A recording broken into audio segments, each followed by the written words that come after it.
ஏனெனில் பிசாசானவன் ஆதி முதல் பாவம் செய்கிறான். பிசாசினுடைய கிரியைகளை அழிக்கும்படிக்கே தேவனுடைய குமாரன் வெளிப்பட்டார். தேவனால் பிறந்த எவனும் பாவம் செய்யான், ஏனெனில் அவருடைய வித்து அவனுக்குள் தரித்திருக்கிறது. அவன் தேவனால் பிறந்தபடியால் பாவம் செய்ய மாட்டான். அல்லேலூயா. இப்போ பாருங்க, 8ஆம் வசனத்தில் 1 யோவான் 3:8 பிசாசின் கிரின்னு சொல்கிறார் ஆண்டவர் இல்லை. 9 என்ன சொல்கிறாரு? வித்துன்றாரு. புரியுங்களா? யாருடைய வித்து? தேவனுடைய வித்து. தேவனுடைய வித்துனா யார்? வித்து தான் இயேசு. என்னது? தேவனுடைய வித்து உனக்குள்ளே இருந்துச்சுன்னா என்ன பண்ண முடியாது? பாவம் செய்ய முடியாது. இப்போ வித்து எப்படி உருவாகுது? வித்து உருவாகிற விதம் என்ன? வசனம், வார்த்தை, சத்தியம்லாம் வித்தாக மாறணும். தியானிக்கும் போது வித்தாக மாறிடும். புரியுங்களா? இப்போ அந்த வார்த்தையை அப்படியே எடுத்து நீங்கள் கேட்குறீங்க, அதை தியானிக்கலை அப்படின்னா அந்த வார்த்தை வேலை செய்யாது. என்ன பண்ணாது? டக்குன்னு ஓடி போய் வார்த்தை என்ன பண்ணாது? அதை தான் வேதத்தில் என்ன இருக்குது? தியானன்ற ஒரு வார்த்தை வச்சுட்டாரு. அது இல்லை அப்படின்னா அந்த வார்த்தை டைரெக்டாக வேலை செய்திடும். என்னது? அந்த வார்த்தை, அந்த தியானன்ற ஒன்று இல்லை அப்படி பைபிள்லன்னா ஸ்ட்ரெயிட்டாக வார்த்தை என்ன பண்ணும்? வேலை செய்யும். இப்போது தியானன்றது பண்ணனா நம்ம கையில் என்ன கொடுத்துட்டார் ஆண்டவர்? வேதத்தை கொடுத்துட்டாரு. புரியுங்களா? அந்த காலத்தில் நூற்றுக்கு அதிபதியும் சொல்கிறாரு. நூற்றுக்கு அதிபதி என் வேலைக்காரன் என்ன பண்ணுறான்? வியாதியாக இருக்கிறான், ஒரு வார்த்தை சொல்லுன்றாரு. புரியுங்களா? வார்த்தை சொல்லும் போது என்ன போயிடுது? வார்த்தை சொல்லும் போது வியாதி போயிடுது இல்லை. ஆனால் ஒருத்தருடைய பாவத்தை அழிக்கிறான்னு என்ன செய்யணும்? பாவத்தை அழிக்கிறான்னு என்ன பண்ணணும்? அவர் சிலுவைக்கு போனோம். நாங்கள் போனோம். ரத்தம் சிந்த இல்லாமல்னா இல்லை. அப்போ ரத்தத்தை சிந்தணும். புரியுங்களா? அந்த ரத்தம் தான் என்ன மாறுது? வார்த்தையாக மாறுது. அப்போ ரத்தத்தை சிந்தி பாவத்தை அழிக்கிறாரு. புரியுங்களா? ஆனால் வியாதி எடுக்கிறதுக்கு ரத்தம் சிந்தாதி எடுக்கிறாரு. புரியுங்களா? அதே வார்த்தை, அதே வியாதியை நம்மக்கிட்ட என்ன சொல்கிறாரு? நீங்கள் ஜோம் பண்ணி வியாதி எடுங்கன்னு சொல்லாத. நீங்கள் ஒருத்தர் வியாதி இருந்தால் தலைமையில் கை வச்சு என்ன பண்ணுங்கள்? நீங்கள் வியாதிஸ்மர் கைகளை வைப்பீர்கள், வியாதிகள் என்ன பண்ணோம்? எந்த வசனம்? மார்க்கு 16:18 வாங்க. சர்ப்பங்களை எடுப்பார்கள், சாதுக்கேதுவான யாதொன்றை குடித்தாலும் அது அவர்களை சேதப்படுத்தாது. வியாதியஸ்தர் மேல் கைகளை வைப்பார்கள், அப்பொழுது அவர்கள் சொஸ்தமாவார்கள். வியாதிஸ்தர் மேல நீ கை வச்சு ஜெபம் பண்ண அவசியமா?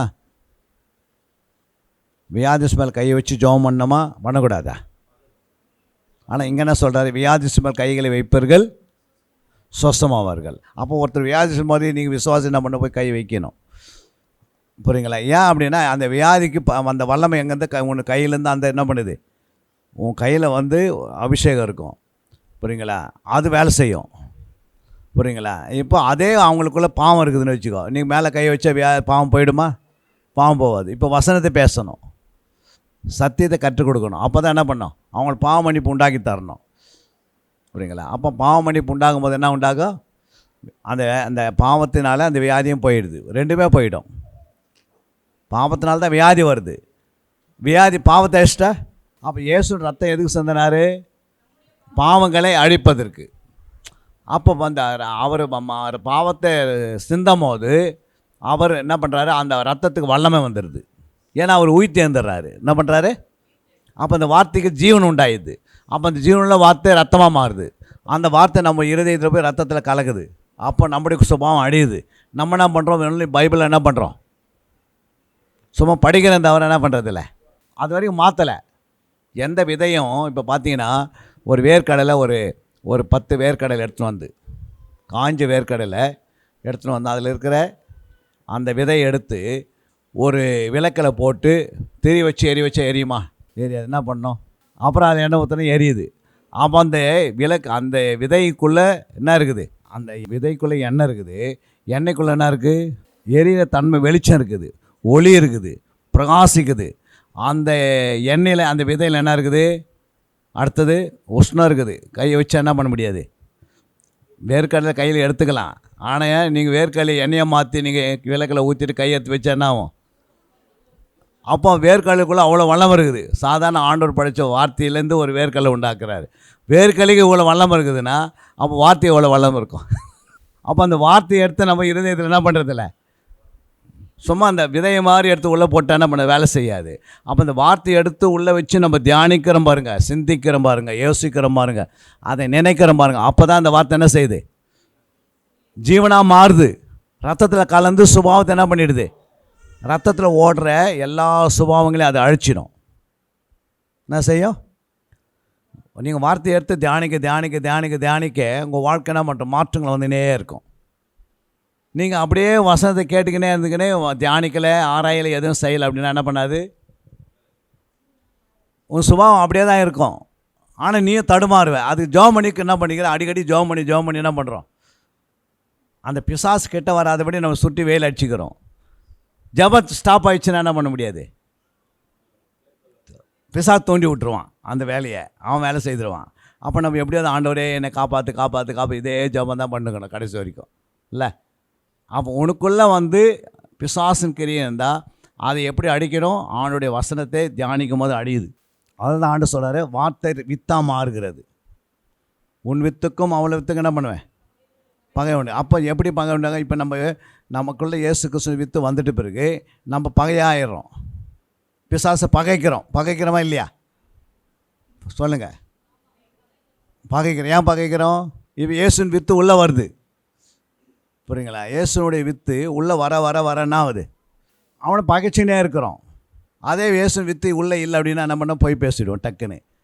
டக்குன்னு என்ன பண்ணுறோம்? ஏமாற்றிடுவோம். டக்குன்னு கடன் வாங்கி கொடுக்க மாட்டோம். டக்குன்னு கேட்டால் நம்ம என்ன பண்ணுவோம்? நீ எங்கே கொடுத்த அப்படின்னுவோம். டக்குன்னு வீட்டில் கணவன் மணிகளை டக்குன்னு சண்டை வரும். டக்குன்னு என்ன வரும்? பிள்ளைங்களுக்கு மத்தியில் கோவப்படுருவோம், எரிச்சல் அடைஞ்சிடுவோம். சில நேரத்தில் டக்குன்னு பண்ணுவோம், வெளியே போயினா இருப்போம், அங்கே எங்கன்னா பண்ணி நடு ரோட்டில் சண்டை போட்டுருப்போம். இது ஏன் அப்படின்னா சுபாவம் மாறாத என்ன பண்ண முடியும்? ஊழியம். அவன் இந்த சுபாவம் இருக்கிறதுனால ஆண்டவர் என்ன பண்ண? ஊழியத்தை வளர்ச்சியில் கொண்டு வர மாட்டார். கொண்டு வருவாரா? சொல்லுங்கள். கனி இல்லாத நீ எவ்வளோனா ஊழியத்துக்கு ஓடினரு, ஒரு நாள் விழுந்துருவேன். ஆனால் கனி இருந்து ஊழியத்தில் நீங்கள் வரங்கிற எதுவுமே இல்லைனா விழவே முடியாது. முன்னால் பிசாசு தள்ளவே முடியாது. ஏன் அப்படின்னா உனக்குள்ளே கனி உருவாயிடுச்சு. அப்போ கனி சும்மா உருவாகுதா?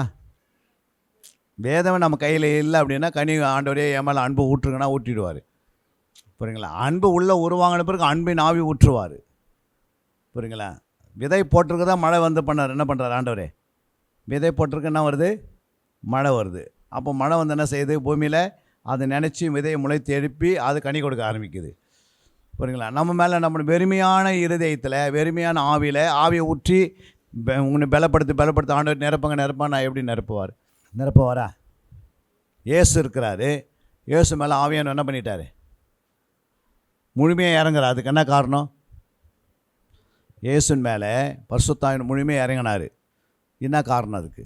தேவ சித்தம். அப்புறம் இப்போது இயேசு கிறிஸ்து மேலே ஆவியானவர் ஃபுல்லாக இறங்கிட்டார். அதுக்கு என்ன காரணம்னா இயேசுவே வேதமாக இருக்கிறாரு. என்ன இருக்கிறாரு? அவரே பைபிளாக இருக்கிறது. பைபிள் மேலே என்ன பண்ணுறாரு? ஆண்டவர் தன் ஆவியும் முழுமையாக ஊற்றிருக்கிறாரு. புரியுங்களா? அப்போது ஆவியானவர் அவங்க மேலே ஊற்றின பிறகு அவர் என்ன செய்கிறாரு? இந்த ஆவியானவர் வனாந்தரத்துக்கு கொண்டு போகிறார். 40 நாள் என்ன பண்ணுறாரு? காட்டில் போய் ஜெபம் பண்ணுகிறாரு. ஏன் அப்படின்னா ஆவியானவர் உள்ளே இருக்கிற வரைக்கும் பயம் இருக்காது. புரியுங்களா? எந்த இடத்துல நின்றுனாலும் என்ன வராது? ஒரு பயம் வராது. ஆவி இல்லைன்னா தான் என்ன பண்ணுது? பயம் வந்துடும். அப்போ அந்த ஆவியான உள்ள ஃபுல்லாக நிரப்பணுன்னா வசனம் எவ்வளோ போடுறீங்களோ அப்போ ஆவியை நிரப்பினே இருப்பார். பாத்திரம் எப்போ நிரம்பும்? வசனம் உள்ளே கொண்டு போய் நம்ம சேர்த்துக்கினே இருந்தால் தான் என்ன பண்ணுவார்? ஆண்டவர் ஆவியை ஊற்றிக்கினே இருப்பார். வெறுமையான பாத்திரத்து மேலே ஆவி ஊற்றினா எப்படி இருக்கும்? வெறுமையான நிலத்து மேலே மழை பெஞ்சினா தான் பூண்டு தான் வளரும். தேவையில்லாத கல் முள் தான் தேவையில்லாதான் வளரும். ஆனால் விதை போட்டுற பிறகு மழை ஊற்ற பிறகு அந்த விலை என்ன பண்ணுது? முறைத்து எழும்பி அது 100 மடங்கு பலன் கொடுக்குது. அப்போ நம்முடைய ஆவிக்குரிய ஜீவியத்தில் பிசாசின் கிரிகளை அடிக்கும்படி இயேசு என்ன பண்ணிட்டார்? அப்போ பிசாசுக்குள்ளே போய் அடிக்கிறாரு. அப்படி அழிச்சார். பிசாசின் கிரி எங்கே இருக்குது? மனுஷனுக்குள்ளே பாய்ஞ்சாயிடுச்சு. இப்போ மனுஷனுக்குள்ளே என்ன பண்ணுறாரு? இருக்கிற கிரிகளை அடிப்பதுக்கு இயேசு தன்னுடைய வார்த்தையை எழுதி கையில் கொடுத்துட்டு ஆவியானவர் அனுப்புகிறாரு. நீ போய் இவங்களுக்கு சொல்லித்தா, தியானம் பண்ணவி, ஆராயவி, இந்த வசனம் மேலே சிந்தித்தினே இருக்கட்டும், யோசித்தினே இருக்கணும் போது இந்த சுபம் ஒன்று ஒன்றா கைண்டிங்கன்னு வெளியே போகுது. புரியுங்களா? அப்போ ஆவியானவர் எதுக்கு வராரு? நம்மளை பாதுகாக்க, நமக்குள்ளுக்கிற பாவத்தை சுட்டி காட்டுறாரு. என்ன சொல்கிறாரு? தன் பாவங்களை என்ன பண்ணுறாரு? உணர்த்துகிறாரு. புரியுங்களா? அநீதியை உணர்த்துவார், அநியாயத்தை உணர்த்துவார், கண்டித்து என்ன பண்ணுவார்? உணர்த்துவார். அவரால் என்ன பண்ண முடியும்? பாவத்தை டைரெக்டாக அழிக்க முடியுமா முடியாதா? ஆவியானவர் ஒரு பாவத்தை அழிக்க முடியுமா அழிக்க முடியாதா? ஒரு பாவத்தை ஆவியானவர் அழிப்பாரா இல்லை அவங்களுக்கு உணர்த்துவாரா? அவர் ஏன் அழிக்க மாட்டார்? அழிக்கக்கூடிய வல்லமை இயேசுக்கு மட்டும்தான். இயேசு அழிக்க வராரு, புரியுங்களா? ஆவியானவர் பாதுகாக்கிறாரு. யார்? ஆவியானுடைய வேலை என்ன வேலை? பாதுகாக்கிற வேலை.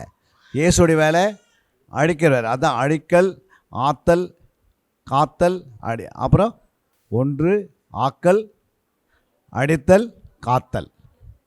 என்னது? ஆக்கல். அப்போ ஆக்கல் வந்து பிதா, அடித்தல் இயேசு, காத்தல் இவங்க 3 பேரை நம்ம தேவன் அப்படியே வேலை செய்கிறாங்க. அப்போது உருவாக்குற வேலைலாம் பிதா வேலை. நம்மளை எல்லாரையும் உண்டாக்கிட்டார். இது யார் வேலை? பிதா வேலை. எல்லாம் உலகத்தில் இருக்கிற மக்களெல்லாம் யார் உருவாக்குனது? உலகத்தில் இருக்கிற எல்லா மக்களையும் யார் உண்டாக்குனது? பிதா உண்டாக்குனார், புரியுங்களா? அப்போது தேவதூதெல்லாம் யார் உண்டாக்குனார்? பிதா உண்டாக்குனார், புரியுங்களா? அதில் ஒரு தேவத்தை என்ன பண்ணிட்டான்? கீழ்ப்படியாது போயிட்டான். அவன் தான் பூமியில் தள்ளப்பட்டான். அவன் என்ன மாறிட்டான்? பிசாசாக மாறிட்டான். இப்போது பிசாசாக மாறினாலும் ஆண்டோடைய வார்த்தை என்ன பண்ணுறதில்ல, அவனுடைய வார்த்தை கீழ்ப்படியில. இப்போ கீழ்ப்படியானா அவனுக்கு பேர் என்னது? பிசாசு. இப்போ இந்த பிசாசு இயேசு வந்து அடிக்கணும். ஏன் அப்படின்னா, தேவன் உண்டாக்கின மனுஷனை பிசாசு என்ன பண்ணிச்சு? பாவத்தில் தள்ளி விட்டுச்சு. இப்போ அந்த பாவத்தை எடுக்கிறதுக்கு என்ன வழி? இயேசு வந்து சிலுவைக்கு போய் என்ன பண்ணுறாரு? பிசாசு தலையை என்ன பண்ணுறாரு? நசுக்கிறார். எங்கே அந்த வசனம்? ஆதிகத்தில் சொன்னார், பிசாசனுடைய உன் வித்துக்கும் அவளை வித்துக்கு என்ன உண்டாக்கும்? அவர் உன் தலையை நசுக்குவார்னு ஆதிகம் 3ஆம் அதிகாரத்தில் எழுதுகிறாரு. அப்போது எந்த இடத்துல நசுக்கிறாரு? பிசாசு எங்கே நசுக்கினார்? சிலுவையில் நசுக்கினார் அப்படின்னு வசனம் இருக்கா? பிசாசு தலையை நசுக்கினான்னு வசனம் இருக்குதா? பிசாசு தலையை இயேசு நசுக்கிட்டார்னு அப்படின்னு வசனம் இருக்கா? எபிரேயர் 2ஆம் அதிகாரம் 14ஆம் வசனம். ஆதலால் பிள்ளைகள் மாம்சத்தையும் இரத்தத்தையும் உடையவர்களாயிருக்க அவரும் அவர்களைப் போல மாம்சத்தையும் இரத்தத்தையும் உடையவரானார். மரணத்துக்கு அதிகாரியாகிய பிசாசானவனை தமது மரணத்தினாலே அழிக்கும்படிக்கும் ஜீவ காலமெல்லாம் மரண பயத்தினாலே அடிமைத்தனத்திற்குள்ளானவர்கள் யாவரையும் விடுதலை பண்ணும்படிக்கும் அப்படியானார். மனுஷ சாயலானார். ஏன் மனுஷ சாயலானார்? ஏன் மனுஷ சாயலாரு? ஏன்னா மனுஷனை தான் ஆண்டவர் என்ன பண்ணார்? ஆதாமை உண்டாக்குனார். மனுஷனா கடவுளா? ஆதாம் மனுஷன்தான். அப்போது அதே மனுஷன் மாதிரி இவர் வராரு. பிந்தின ஆதாம் முந்தின ஆதாம் மாதிரி. பிந்தின ஆதாம் வந்து அவர் மனுஷனை போல வராரு, புரியுதுங்களா? அப்போ இவர் தான் வந்து இயேசுன்னு என்ன ஆயிடுச்சு? பிசாசுக்கு தெரிஞ்சிச்சு. குழந்தையில என்ன பண்ணிடுச்சு? குழந்தையில யார்? இயேசு தான் வந்து என் தலையை நசுக்க போகிறாருன்னு பிசாசுக்கு தெரிஞ்சிச்சு. உடனே பிசாசு என்ன பண்ணுறான்? உடனே ஏரோது கட்டளையிடுறாங்க. ஏரோது என்ன சொல்கிறாரு? 2 வயசு குழந்தைங்களாம் என்ன பண்ணிவிடு, அழிச்சிடு அப்படின்ட்டு. அப்போ பிசாசுக்கு தெரிஞ்சிச்சு இயேசு பிறந்துட்டார் உலகத்தில். என்னது? இயேசு வந்துட்டார். ஆனால் 2 வயசு யாரும் கண்டுபிடிக்க முடியல. இவராக அவங்களாம் தெரிய மாட்டேங்குது. அப்போ எல்லாம் 2 வயசு குழந்தைகள் ஆயிடுச்சா அதில் போயிடும் அப்படின்ட்டு என்ன பண்ணுறாரு? பிசாசு ஏறதுக்குள்ளே ஏவி விட்றான். ஏறது உடனே கட்டளையிடுறாரு, 2 வயசு குழந்தைங்க இந்த பட்டணத்தில் யாராவது இருந்தால் என்ன பண்ணிவிடுங்க, அவங்கள அந்த 2 வயசு ஆண் பிள்ளைகள்லாம் அழிச்சிடுன்ற. அப்போ இந்த ஆண் பிள்ளையை அழிச்சிட பிறகு அப்படின்னா அதுன்னு ஃபஸ்ட்டு, புரியுங்களா? பிசாசுக்கு டவுட் ஆயிடுச்சு ஆரம்பத்துலேருந்து. ஒருவேளை காயினா இருப்பானா இல்லைன்னா ஆபையில் இருப்பானா, இதில் யாருன்னா ஒருத்தர் அழிச்சிடணும். அப்போ காயினை பாவத்தில் தள்ளி விட்டுலான்னு பாவத்தில் தள்ளி விட்டுறான். அப்படியே ஒரு தலைப்பிள்ளைங்களாம் தள்ளினே வரான் பாவத்தில். ரூபனை தள்ளுறான். அப்போ அங்கே வர முடியாது, இங்கே வர முடியாது. அப்போது அப்படியே தலைப்பிள்ளைங்களாம் அழிச்சினே வரும்போது வர வர வர வர அப்புறம் கடைசியாக மரியாதைக்கு பிறகுற தலைப்பிள்ளையே 2 வயசு பிள்ளைங்களை என்ன பண்ணிவிடு, புரியுங்களா? தலைப்பிள்ளைங்களாம் அவன் போட்ட பிளான்ங்க எல்லாம் தலைப்பிள்ளை என்ன பண்ணிடணும். யாக்கோப்புக்கு தலைப்பிள்ளை யார்? ஏசா, புரியுங்களா? அப்போ ஏசா என்ன பண்ணிட்டாரு? ஆண்டவர் வெறுக்கிற அளவு வச்சுட்டாரு.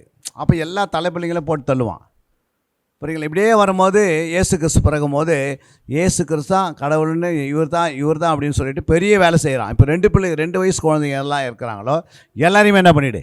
அப்படின்னா அதுனா இந்த 2 வயசு குழந்தை தலைப்பிள்ளைகள்லாம் என்ன பண்ணிடணும், ஆண் பிள்ளைகளை கொண்டுடணும் அப்படின்னு பெரிய ஒரு புரியுங்களா? பெரிய அழிவு உண்டாகுது. புரியுங்களா? அந்த நேரத்தில் இயேசுக்கு. அப்போ இயேசு உடனே என்ன பண்ணுறாரு? பிதா என்ன பண்ணுறாரு? தன் தூதனை அனுப்பி, நீ என்ன பண்ணு, இது மாதிரி ஏறுவது என்ன பண்ணுவான் நாளைக்கு, இப்படி ஒரு கட்டளை எடுப்பாரு. நீ இன்னைக்கு எங்கே போயிடு, எங்கேப்பா போயிடணும், நீ எகிப்துக்கு போயிடு அப்படின்னு சொல்லி நைட்டோட நைட் என்ன பண்ண தூதன் சொல்லி அவர் எங்கே போயிடுறாரு? யோசேப்புக்கு சொல்கிறார் தூதன். யோசேப்பு தன்னுடைய மனைவியை மரியாதையும் இயேசு கிறிஸ்து எடுத்துக்கின்னு எங்கே போயிடுறாரு? எகிப்துக்கு போயிடுறாரு. இப்போ இங்கே 2 வயசு பிள்ளைங்களாம் அழித்து கொஞ்ச நாள் வந்த பிறகு அந்த ராஜா மறிச்சிடுறாரு. ராஜா மறிச்சதுக்கு மறுபடியும் யார் வருது உள்ள இயேசு வந்துட்டார். இயேசு உள்ளே வந்த பிறகு அவர் என்ன பண்ணுறாரு? 30 வயசாகி டக்குன்னு ஞானஸ்நானம் எடுக்கிறாரு. எடுத்த பிறகு என்னாவது? எடுத்த பிறகு அவர் பரிசுத்தாய் மேலே இறங்கி 40 நாள் எங்கே போகிறாரு? அப்போ பிசாசு வந்து நிற்கிறான். புரியுங்களா? இவர் தான் கண்டுபிடிச்சிட்டேன், இப்போ இவர் என்ன பண்ணிடணும், எப்படியோ மேலே தள்ளியாவது எப்படியோ என்ன பண்ணிடணும். புரியுது? அப்போ அவர் வசனத்தை வச்சு ஜெயிக்கிறாரு. புரியுங்களா? உன் தேவனாய் கர்த்தருக்கு என்ன பண்ணி நீ ஆராதனை செய்வாயாக. புரியுங்களா? அப்போ இந்த வார்த்தை இயேசு சொல்கிறாரு. அது பிறகு அங்கே சேலஞ்சு வார்த்தையினால என்ன பண்ணுறாரு? ஆண்டு வெற்றி சறுக்க பண்ணி ஆண்டவர் என்ன பண்ணுறாரு? தன்னுடைய 40 நாள் வனாந்தரத்தை முடிச்சு ஊழியத்தை ஸ்டார்ட் பண்ணுறாரு. ஊழியத்தை ஸ்டார்ட் பண்ண பிறகு இப்போ பிசாசு என்ன பண்ணிட்டான்? இப்போ அவனுக்குள்ளே வர ஆரம்பிச்சிட்டான். எங்கே பார்த்தாலும் வியாதி நோய், அங்கே பிசாசு நிறைய நடமாடுது. அவர் பார்த்துட்டு பிசாசு என்ன சொல்லுது? லேகியோனுக்குள்ளே ஒரு பிசாசு என்ன சொல்லுது? என்னை வேதனைப்படுத்தியா வந்து அப்படின்னு. என்னது? இப்போது பிதாவினுடைய சாயலாக படைக்கப்பட்ட மனுஷனுக்கு எவ்வளோ வேதனை இருக்குது. அவங்க அம்மா அப்பாவுக்கு வேதனை இருக்குது. ஒரு குழந்தை பெற்றெடுத்து அது வளர்ந்து இப்போ வந்து அது எங்கே இருக்குது? கல்லறையில் இருக்குது, சுடுகாட்டில் இருக்குதுன்னு சொல்லுவாங்கல்ல. அது கல் எடுத்து அடிச்சுன்னு கிடக்குது. அவனுக்கு எவ்வளோ வேதனை இருக்கும். ஆனால் அந்த வேதனைலாம் இது பார்க்காதே. இது என்ன சொல்லுது? எனக்கே வேதனை உண்டாக்க வந்துட்டு அப்படின்னு. இல்லையா? அப்போ பாருங்கள், அப்போ மறைமுகம் பேசுகிறான். அப்போ ஆண்டவர் என்ன சொல்கிறாரு? உடனே பிசாசு வேண்டுதல் செய்யுது, எங்களை எப்படியாவது என்ன பண்ணுங்க, இப்போ நரகத்துக்கு அனுப்பாதீங்க, இப்போ என்ன பண்ணிவிடுங்க, கொஞ்ச நாள் இந்த பண்டிக்குள்ளே அனுப்புன்னு. அப்போ பண்டிக்குள்ளே அனுப்பின பிறகு அது என்ன பண்ணோம்? பண்டிக்குள்ளான நிலத்தையாக இருக்கும்போது பண்டி செத்துட்டு பிறகு பண்டி விட்டு வெளியே போயிடுது. திரும்ப வெளியே வந்து சுற்றுது வந்து உலகத்தில். அதே மாதிரி என்ன பண்ணுது? இது அப்படியே வந்துட்டு. புரியுங்களா? இப்போ ரகசியமாக வருது பிசாசு. இயேசுக்கிட்ட எப்போ வந்தது? ரகசியமாக எப்போ வந்தது இயேசுக்கிட்ட? சொல்லுங்கள். இப்போ ரகசியமாக எப்போ வந்ததுன்னா பேதுருக்குள்ளே வருது. பேதுருக்குள்ளே வந்து பேதை தனிமையாக எட்டுன்னு போயிட்டு, ஆண்டவரே உனக்கு இதெல்லாம் தெரியாத விஷயம், நீ என்ன பண்ணக்கூடாது, சிலுவைக்கு போகக்கூடாது அப்படின்னு வந்து என்ன பண்ணுது? இப்போது பேதருக்குள்ளே உள்ள நுழைஞ்சி பேசுது, நீ எங்கே போகக்கூடாது, ஏன் அது சிலுவைக்கு போகக்கூடாதுன்னு சொல்லுது? முழு தேசத்துக்கு முழு உலகத்துக்கு என்ன பண்ண போகிறீங்க? பாவ மன்னிப்பை தரப்போறீங்க. எல்லாம் விடுதலை ஆகிட்டு போகிறாங்க, ஜனங்களாம் விடுதலை ஆகி. இப்போ நான் எல்லாருக்குள்ளே விதை போட்டிருக்கிறேன். அப்போ முழு உலகத்துக்கு ஒரு விடுதலை தருவதுக்கு இயேசு தான் காரணம் அப்படின்னு தெரிஞ்ச பிறகு இயேசு சிலுவைக்கு போகாதபடி தடுக்குது. புரியுங்களா? ரெண்டாவது என்ன பண்ணுது? புரியுங்களா? இவர் சிலுவைக்கு போனால் என் தோல் உரியும் அப்படின்னு எதுவும் தெரியுது. அப்புறம் மூணாவது என்ன தெரியுது? என் தலையை நசுக்குவான்னு தெரியுது. அப்புறம் என் அதிகாரத்தில் பிடுங்குவான்னு தெரியுது. என் துறைதனங்கள்லாம் பிடிப்பான்னு தெரியுது. இதெல்லாம் விஷயம் தெரிஞ்ச பிறகு எப்படியாவது என்ன பண்ணோம்? வேகமாக என்ன பண்ண இறங்கி ஜனங்களுக்குள்ளே பூந்துது. எல்லாருக்குள்ளேயும் பூந்துட்டு எப்படியாவது இவர் என்ன போட்டு அடிங்க, என்னென்ன அடிக்கணுமோ என்ன பண்ணிவிடு, கார் எப்படின்னா துப்பணும், இவர் துப்பி கிப்பி என்ன பண்ணுறான், ஒன்றும் இல்லாதாக்குன்னு சொல்கிறதுக்கு பிளான் போட்டு அவன் பிளாத்து ஏவி விடுறான். அப்புறம் அந்த அடிக்கிறவங்களை 39 அடி அடிக்கிறவங்களை சிப்பாய்களை ஏவி விடுறான். எப்படி அடிக்கணுமா? தாறு மாற அடிங்க, அவர் ஏறு ஓட்டுற மாதிரி ஓட்டுங்க. ஆனால் அவருக்கு வந்து அப்படாத மனம் திரும்பி என்ன பண்ணுவார்? சிலுவைக்கு போகக்கூடாது அப்படின்னு எல்லாம் ட்ரை பண்ணி முடிக்கிறான். ஆனால் அப்போ என்ன பண்ணுறாரு? சிலுவை தூக்கின்னு எங்கே போகிறாரு? கொல்கத்தா போகிறார். ஏன்னா சிலுவை என்பது சாபத்தின் சின்னம். ஆனால் அந்த சிலுவையை அப்புறம் என்ன சின்னமாக மாற்றுறாரு? வெற்றி சின்னமாக மாற்றுறாரு. புரியுங்களா? சாபத்து சின்னன்றது யாருமே என்ன பண்ண வீட்டில் மாட்ட மாட்டாங்க. ரோமராஜ் சாட்சியோ அங்கே யார் வீட்லேயும் சிலுவை மாட்ட மாட்டாங்க. ஏன்னா அது வந்து தூக்கு கயிறு மாட்டுற மாதிரி. சிலுவையில் யாராவது ஏற்றுறாங்கன்னா அதுக்கு பேர் என்னது? இன்றைக்கி தூக்கு கயிறு எப்படியோ அது அன்றைக்கி சேலை யார் வீட்டில் மாட்டுவாங்களா? ஆனால் இன்றைக்கி எல்லாம் கழுத்தில் மாட்ட ஆரம்பிச்சிட்டாங்க. எங்கே மாட்டுறாங்க? கழுத்தில் மாட்டுறாங்க. ஏன் மாட்டுறாங்க? அது வெற்றின் சின்னன்னு மாட்டுறாங்க, அடையாளம் சின்னமாக மாட்டுறாங்க. அது கிறிஸ்துவா இல்லை, ஆனால் கிறிஸ்து ஜெயம் எடுத்துட்டார். அப்போ பிசாசம் வந்து சிலுவின் வழியாக என்ன பண்ணுறாரு? எபிரேயர் 2 அதிகாரம் 14 வசனம் தான் இந்த வசனத்தை எழுதுறாரு. என்னன்னு?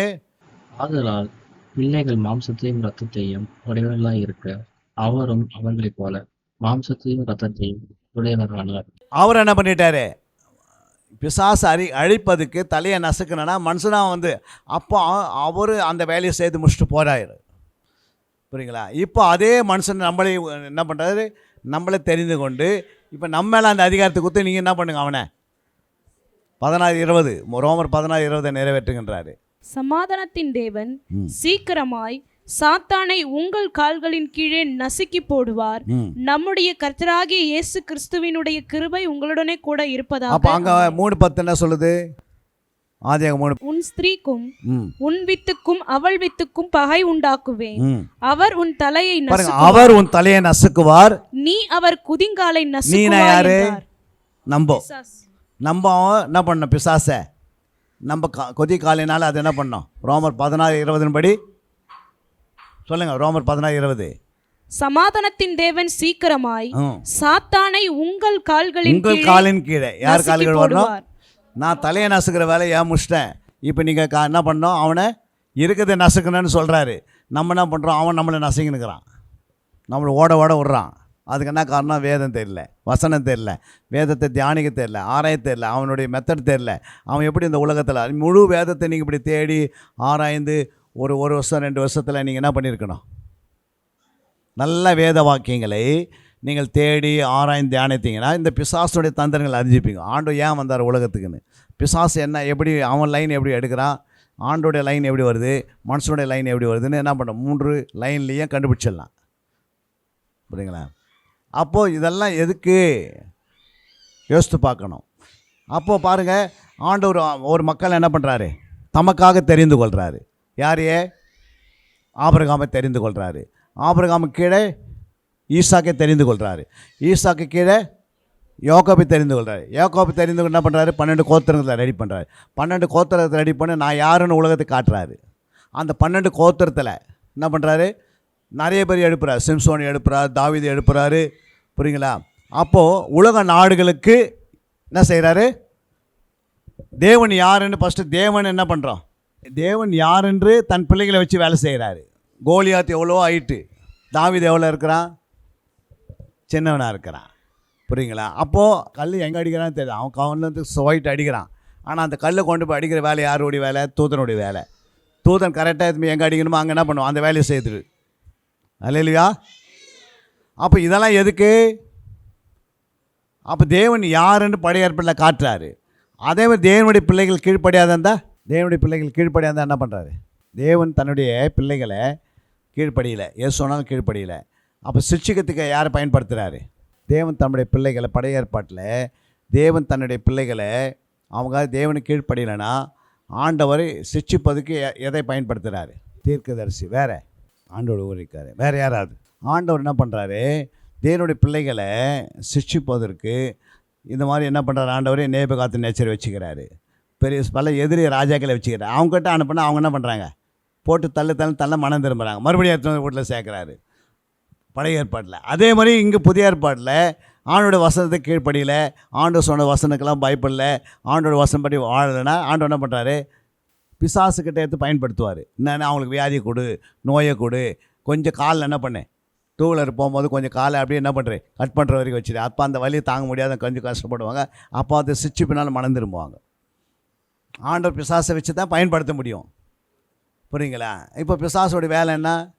அதாவது பிசாசு உயிரை எடுக்க முடியாது, ஆனால் என்ன எடுக்க முடியும்?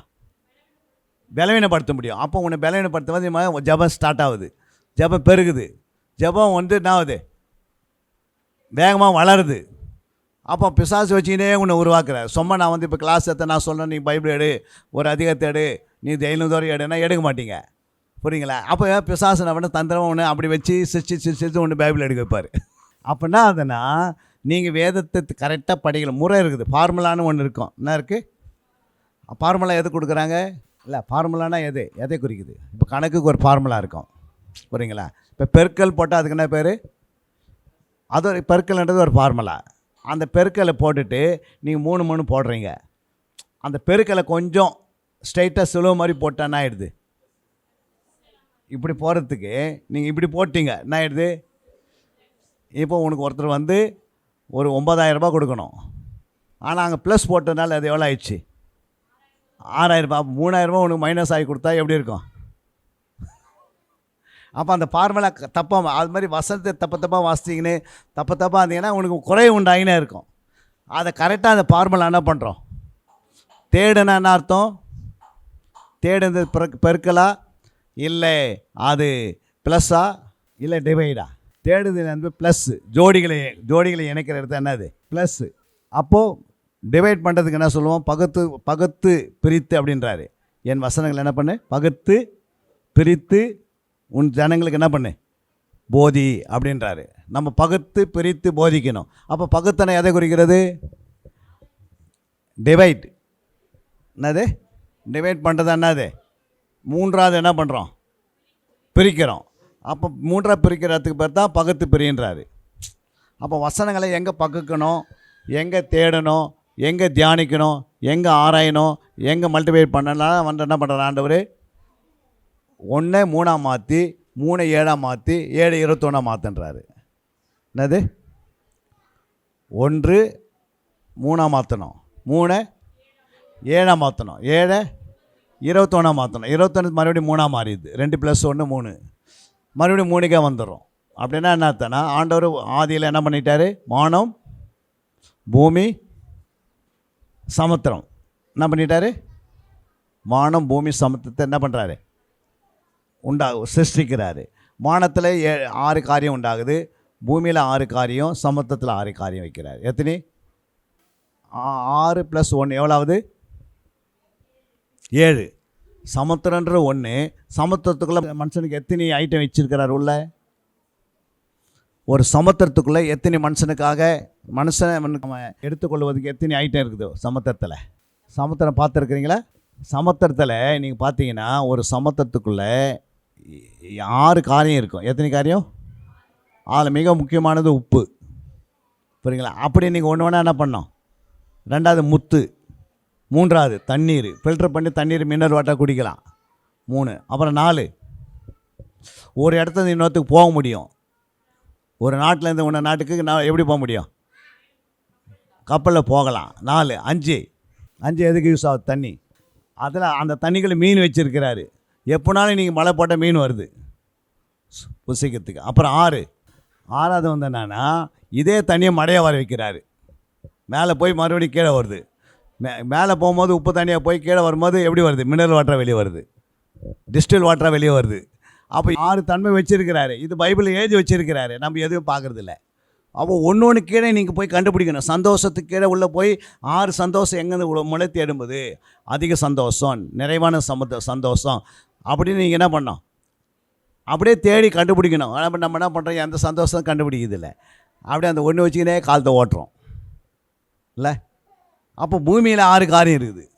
பூமியில் எத்தனை காரியம் இருக்குது? 6 காரியம். என்னென்ன இருக்குது பூமியில்? 6 காரியம் இருக்குது. 1 பூமி, அதுக்குள்ளே 6 காரியம் நமக்காக வச்சுருக்கிறாரு. என்னென்ன காரியம்? ஃபஸ்ட்டு மண்ணை நம்ம எடுத்து மனுஷனை உண்டாக்குறாரு, அது முதல் காரியம். 2வது ஒரு மண்ணை அது சாப்பிட்றதுக்கு பலனை உண்டாக்குறாரு. ஒரு மண்ணை பொழைச்சா, மண்ணில் ஒரு மனுஷனை பொழைச்சா என்ன ஆகுது? நான் சாப்பிட மாட்டேன் அப்படின்னு சொல்லுது மண். கொஞ்ச நாள் ஆட்டுக்குன்னா இது மண்ணாயிடுறோம். அந்த தன்மை உடையதாக இருக்குது. அதே மண் நம்முடைய சரீரத்தை சாப்பிட்லன்னா எப்படி இருக்கும்? ஒரு மண் நம்முடைய சரீரத்தை அது புசிக்கலன்னா எப்படி இருக்கும்? சரீரம் எப்பவுமே நாற்றம் எடுக்கும். புரியுங்களா? எவ்வளோ நாற்றமானாலும் அந்த சரீரத்தை என்ன பண்ணிடுது? அது சாப்பிட்டு ஒன்றும் இல்லாதாக்கி மண்ணாக மாற்றி விட்டுருது. அந்த தன்மைக்கு மண்ணுக்கு இருக்குது. அப்புறம் என்ன இருக்குது? மண். 2 காரியம் சொன்னேன். அப்புறம் வேறு மண்ணுக்குள்ளேருந்து பெட்ரோல் வருது, ஆயில் சம்மந்தப்பட்டெல்லாம் வருது. 3. 4 உலோகங்கள், செம்பு, பித்தளை, நிலக்கரி, அந்த கறி இந்த கறி என்ன பண்ணுறோம்? எல்லாத்தையும் உள்ளேருந்து எடுக்கிறாங்க. 4. 5வது மண்ணுக்குள்ளே என்ன இருக்குது? நம்ம 5வது என்னன்னா மண்ணிலேருந்து விளைச்சல் உண்டாகுது. என்னது? ஒரு விதை போட்டால் ஒரு விளைச்சல் என்ன பண்ணுறது? போடுறீங்க, ஒரு விதை போடுறோம், அது வந்து மண் வந்து விதைத்து எடுப்பலைன்னா என்ன பண்ண முடியாது? ஒரு எந்த கனி மாம்பழம் சாப்பிட முடியுமா? இன்றைக்கி எல்லா விளைச்சலும் எங்கேருந்து வருது? மண்ணுக்குள்ளேருந்து வெளியே வருது. அப்போ ஒரு பெரிய விளைச்சல் உண்டாகி மனுஷனுக்கு கொடுக்குது உணவுகள். அடுத்தது 6வது வந்து நம்ம வாழ்வதற்கு இப்படி ஒரு செங்கலை வைக்கணும், மண் வைக்கணும்னா இந்த சிமெண்ட்டுக்கு மட்டும்லாம் எங்கேருந்து வருது? எல்லாம் மண்ணில் தான் வருது. புரியுங்களா? அப்போ 6 காரியம் மண்ணுக்குள்ளே வச்சுருக்கிறாரு. புரியுங்களா? ஆனால் அவன் உண்டாக்கும் போது என்ன உண்டாக்குறாரு? ஒரு பூமியை உண்டாக்குறாரு, அதுக்குள்ளே 6 காரியம் வச்சுட்டாரு. ஒரு சமுத்திரத்தை உண்டாக்குற, ஒரு சமுத்திரத்துக்குள்ளே 6 காரியம் வச்சுட்டாரு. அப்புறம் ஒரு வானத்தை உண்டாக்குற, வானத்துக்குள்ளே எத்தனை காரியம் வச்சார்? 6 காரியம். என்னென்ன இருக்குது வானத்தில் 6 காரியம்? ஒன்று சூரியன். சூரியன் உதிக்கலாம் என்ன பண்ணாது? நாம சூரியன் உதிக்கலைன்னா என்ன ஆகாது? இல்லை, எந்த மரம் வளராது. புரியுங்களா? அதாவது தானே செத்துப்படும். அப்போ சூரிய வெளிச்சம் வேணும். அடுத்தது சந்திரன். நமக்கு இரவு நேரத்தில் என்ன பண்ணுது? சந்திரன். அப்புறம் மூன்றாவது நட்சத்திரங்கள். எதுக்கு? இயேசு பிறப்புக்கே ஒரு நட்சத்திரம் என்ன பண்ணுது? 2000 வருஷத்துக்கு முன்னாடி இப்படி ஒருத்தர் பிறப்பாருன்னு அப்பயே என்ன பண்ணுறாங்க? விஞ்ஞானிகள் கண்டுபிடிக்கிறாங்க. அது வழிகாட்டுதான் இருக்குது நட்சத்திரங்களாம். புரியுங்களா? இன்றைக்கி நீ இந்த ஃப்ளைட்லாம் போகுதுன்னு பார்த்துக்க. இதெல்லாம் எப்படி போகுது? நார்த்து ஈஸ்ட்டு வெஸ்ட்டுன்னு எப்படி காட்டுதுன்னா, நட்சத்திரத்தில் நார்த்து நட்சத்திரம்னு இருக்கும், சவுத்து நட்சத்திரம் இருக்கும், ஈஸ்ட் அப்படின்னு நீங்கள் போய் மேப்பில் பார்த்தீங்கன்னா தெரியும். அந்த நட்சத்திரம் நம்மளை வழிகாட்டுது. 3 4 என்னது? கோளுக்கு. அப்புறம் மழை 4. அடுத்தது 5 விண்வெளிக்கு போகிறோம் இல்லை? போய் என்ன பண்ணுறாங்க? அந்த கோளில் உட்காந்திங்கன்னா அங்கேருந்து சேட்டலைட் ரெடி பண்ணுறாங்களே இல்லையா? கொஞ்ச நாளைக்கு முன்னாடி விண்வெளிக்கு போயிட்டு வந்தாங்களே இல்லையா? புரியுங்களா? அப்புறம் அது அங்கேருந்து அந்த விண்வெளி வந்து என்ன பண்ணிச்சு? இறங்கிச்சு. எவ்வளோ வெயிட்டு, அவ்வளோ வெயிட் என்ன பண்ணி சுற்றி வந்து, புரியுங்களா? அதுக்குள்ளே எல்லாமே என்ன இருக்குது? இரும்பு தான் இருக்குது. ஆனால் அது கண்ட்ரோல் பண்ணுறாங்க பாருங்கள். அப்போ அது விண்வெளி அங்கேருந்து உருவாகுது. நம்முடைய சேட்டலைட் எல்லாம் எங்கே இருக்குது? விண்வெளியில் இருக்குது. அப்புறம் என்ன இருக்குது? 6வது காற்று இருக்குது. என்ன இருக்குது? பண்டக சாலேருந்து வந்து காற்று மனுஷனுக்கு ஜீவிக்க சுவாசிக்க டயரில் காற்று ஏற்றுறீங்க. எப்படி ஏற்றுது? காற்று இல்லைன்னா டயருக்கு வேல்யூவேஷன் இருக்குமா? இருமல் தான் வண்டி ஓட்டணும் இல்லை? எல்லாத்துலையும் தண்டவாளம் போடணும். அப்போ இப்படி ஆண்டவர் என்ன பண்ணார்? 3 காரியத்தில் 21 காரியத்தை கொண்டு வர்றாரு. எத்தனை? 3 வச்சு 21 கொண்டு வர்றாரு. கடைசியில் அந்த 21ல் புரியுங்களா? அந்த 3 வச்சுட்டு 3ஐயும் அந்த 21ஐயும் அழிச்சிடுறாரு. வானம் பூமி சமுத்திரத்தை என்ன பண்ணுறாரு? அழிச்சிட்டு மறுபடியும் என்ன பண்ணுற? புதிய பூமி புதிய வானம் புதிய எருசலேம் உண்டாக்குறார் அந்த இடத்துக்கு. இதெல்லாம் அழிவு தான். இப்போ இதெல்லாம் ஒரு நாள் என்ன பண்ணிடும்? அழிஞ்சிடும். பூமி இல்லாத போயிடும், காணாது போயிடும். சமுத்திரம் காணாது போயிடும், வானம் காணாது போயிடும். எல்லாத்தையும் அப்படியே சாப்பிட்டு தூக்குறாரு. வெளிப்படுத்தல் இருக்குது அந்த வசனம். அப்போ இதெல்லாம் நமக்கு தெரியும். இப்படி தான் ஆண்டவர் என்ன பண்ணுறோம்? 1 கீழே 6 3 3 7 3 7 இப்படி வந்துனே இருக்கும். நம்ம எதுவுமே கண்டுபிடிக்காமல் நீங்கள் வார்த்தை எடுக்க ஒரு அதிகாரம் ஆச்சு, அந்த 3 எடுக்க முடியலன்னா அப்புறம் 7க்கு எப்படி போவீங்க? திருத்துவம் தானே எல்லாமே இருக்குது. எதனா திருத்துவம் இல்லாத எதனா இருக்குதாம்மா? பிதா குமாரன் பரிசுத்த அவங்க திருத்துவம். அப்புறம் பூமியில் ஆவி ஆத்மா சரீரம் திருத்துவம். பிசாசு வலு சர்வம் அந்த கிறிஸ்து கள்ளத்திற்கேசு அவனும் திருத்தமாக இருக்கிறான். புரியுங்க? அதுக்கு பிறகு எங்கெல்லாம் எது இடத்துல என்ன இருக்குது? 3 வானம் இருக்குது, 3 பூமி இருக்குது. முதல் பூமி ஆண்டவர் என்ன பண்ணார்? தண்ணினால் அழிச்சார். 2வது பூமி இப்போது இருக்குது. 3வது அக்னியில் அழிக்க போகிறாரு. இப்படி தான் அந்த மெத்தடை வச்சுருக்கிறாரு. 3ஆம் வானத்து வரைக்கும் ஒருத்தர் எடுத்துக்கொள்ளப்பட்டான். அப்போ 2 வானத்தை விட்டு தானே மேலேக்கு போகிறார் 3ஆம் வானத்துக்கு. அப்போ இது தெரியணும் உனக்கு. இப்படி ஆண்டவர் வந்து இந்த உலகத்தை அழகாக என்ன பண்ணிட்டார் சொல்லுங்கள்? படைச்சிட்டாரு. அது யாருக்கு படைச்சார்? எல்லாம் மனுஷனுக்கு தான் படைச்சார். புரியுங்களா? தேவன் மனுஷனை படைத்தார். புரியுங்களா? மனுஷனுக்கு என்னென்ன வேணுமோ அது பூமியில் எல்லாத்தையும் உண்டாக்கிட்டார். வானத்தில் பூமியில் எல்லாத்தையும் உண்டாக்கிட்டு என்ன பண்ணுறாரு? இதை நீங்களே என்ன பண்ணுங்க? அனுபவிங்கன்றாரு. நீங்களே இதை ஆட்கொள்ளுங்க, இதை நீங்களே அனுபவிங்கன்றாரு. அப்போ எல்லாமே நமக்கு எல்லாத்தையும் கத்தத்தான் செய்கிறாரு. ஆனால் நீங்கள் மட்டும் என்ன பண்ணுங்க? என்னை தொழுது கொள்ளுங்க. நீங்கள் வேறு யாரையும் தொழுது கொள்ளாதீங்க, என்னை தொழுது கொள்ளுங்க. அப்போ பிசாசு வரான் பாருங்கள். இயேசு நீ தொழுது கொள்ளாதீங்க, என்னை தொழுது கொள்ளுங்க. அப்படி என்ன பண்ணுறான்? அறிவில்லாத ஜனங்களுக்கு இந்த அறிவில்லாதனால என்ன பண்ணுறாங்க? உண்மையான தேவனை விட்டுட்டு பொய்யான தேவன்கிட்ட போகிறாங்க. அவங்க போகிறதுக்கு என்ன காரணம்? அவங்களுக்கு மனக்கண்கள் திறக்கப்படலை. 2வது அவங்களுக்கு வேத அறிவு இல்லாதனால கொஞ்சம் கொஞ்சமாக என்ன பண்ணுறான் பிசாசு? அவங்கள தன்னுடைய தேவனை விட்டு விலக்கி எடுத்துன்னு போயிடுறான். நான் தான் கடவுள், நீ என்னை மட்டும் ஆராதனை செய், என்னை மட்டும் நான் சொல்கிறத மட்டும் செய் அப்படின்னு ஒவ்வொரு மனுஷனுக்குள்ளே பூந்துடுறான். அந்த மனுஷனை பெரிய ஆளாக்கி விட்டுறான். அவனுக்கு போய் காலில் விழுன்றான். இதெல்லாம் செய்யுது யார்? பிசாசு. நம்மளும் போய் என்ன பண்ணுறோம்? சில நேரத்தில் சர்ச்சை கட்டி கொடுத்து காலில் விழுந்து ஏதாவது கொஞ்சம் செய்யுங்க ஐயா அப்படின்றோம். ஆனால் அவருடைய ஈக்குவலாக நம்ம என்ன பண்ணுறாரு? நம்மளை ஒரு குருவாக மாற்றுறாரு. என்ன மாற்றுறாரு? குருவா. எங்கிறது வசனம்? தேவனுடைய பிள்ளைகளை நான் குருவாக மாத்திரம் எங்கே இருக்குது? நீங்களாம் குருவாக மாறணுமா இல்லை இப்படியே உட்காந்துக்கணுமா? நீங்கள் எல்லாருமே குருவாக மாறணுமா இல்லை இப்படி தான் உட்காந்துக்கணுமா காலம் ஃபுல்லாக? அப்போ அந்த வசனம் எங்கே இருக்குது? இயேசு போல் மாறணுமா மாறக்கூடாதா? குருனா என்ன அர்த்தம்? 4 பேர் கற்றுக் கொடுக்குறவங்க தான் யார்? குரு. நீங்கள் 4 பேர் கற்றுக் கொடுக்குற அளவுக்கு இருந்தால் குருவாக மாறுறீங்க இல்லை? அப்போ குருவாக மாறின ஆசைப்படுறீங்களா இல்லையா? அப்படியே 6:40 சீசன் தன் குருவுக்கு மேற்பட்டவன் அல்ல, தேறின் எவனும் தன் குருவை போல இருப்பான். புரியுங்களா? நீங்கள் தேரல எப்படி இருக்கிறீங்க? தேராதனால என்ன ஆகலை? யாரும் கற்றுக் கொடுக்க முடியல. புரியுங்களா? நீங்கள் இதில் உட்காந்தா தான் என்ன செய்ய முடியும்? வசனம் உள்ளே போவோம். உள்ளே போகிற வசனம் ஒரு நாள் உனக்கு கிரியை செய்ய ஆரம்பிச்சிடும். அல்லையா? நீங்கள் உட்காந்து ஒரு அதிகாரத்தை எடுக்கிறதுக்கு நான் ஏன் எடுக்கணும், இதில் எனக்கு என்ன லாபம் இருக்குது, இதில் என்ன நஷ்டம் இருக்குது, அதெல்லாம் பண்ணக்கூடாது. நீங்கள் தேடி வாசிக்கணும்னு பிதா சொல்லிட்டார். என்ன சொல்லிட்டாரு? வேத புத்தகத்தில் நீங்கள் என்ன பண்ணுங்க, கர்த்தருடைய புஸ்தகத்தில் தேடி வாசின்னு பிதா கட்டளை இட்டார். இப்போ கட்டளை இட்ட பிறகு நம்ம என்ன செய்யணும்? தேவனுடைய பிள்ளைகள் அந்த புத்தகத்தை தேடி வாசிக்கணும். என்ன தேடி வாசிக்கணும்? எல்லாத்துக்குமே என்ன இருக்குது? ஜோடிகள் இருக்கிறது. ஒன்றுக்கு கனெக்ட், இன்னொன்று கனெக்டாக இருக்குது. புரியுங்களா? உலகத்தில் வந்து ஒன்றுக்கு பின்னாடி ஒன்று கனெக்ட் இருக்காது. ஆனால் வேதம் மட்டும் தான் என்ன பண்ணுது? வார்த்தைகள் உயிராக இருக்கிறதுனால, ஜீவனாக இருக்கிறதுனால ஒரு வசனம் இன்னொரு வசனம் கனெக்டாக இருக்குது. புரியுங்களா? இப்போ நம்ம இந்த லைட் போடுறோம், இந்த லைட் போட்டு அந்த லைட்டு எரியலை, என்ன அர்த்தம்? ஒன்று பீஸ் போயிருக்கோம், ரெண்டாவது கனெக்ட் கட் ஆகிடுச்சுன்னா போகாது. அப்போது வசனம் கூட பார்த்தீங்கன்னா ஒரு வசனம் இன்னொரு வசனத்தோடு என்ன பண்ணுது? கனெக்டில் இருக்குது. புரியுங்களா? அப்போ அந்த கனெக்டை கண்டுபிடிக்கணும்ல வேதத்தில் போய். அப்போ நீ கண்டுபிடிக்கலாம், என்ன பண்ணாது? உனக்கு விடுதலை கிடைக்காது. புரியுங்களா? அப்போ அதுக்கு தான் என்ன சொல்கிறார்? தேடுங்கள் அப்போது கண்டடைவர்கள். புரியுங்களா? அப்போ எதை தேடணும்? நம்ம உலகத்தில் இருக்கிறதெல்லாம் போய் தேடணும் சொன்னார். என் வேதத்தில் தேடு, நீ என்னை தேடினால் கண்டடைவர்கள், என்னை விட்டு விட்டால் நான் பர்மனெண்ட்டாகவே விட்டுருவேன்றாரு. புரியுங்களா? அப்போ நீங்கள் அதை தேடணும்.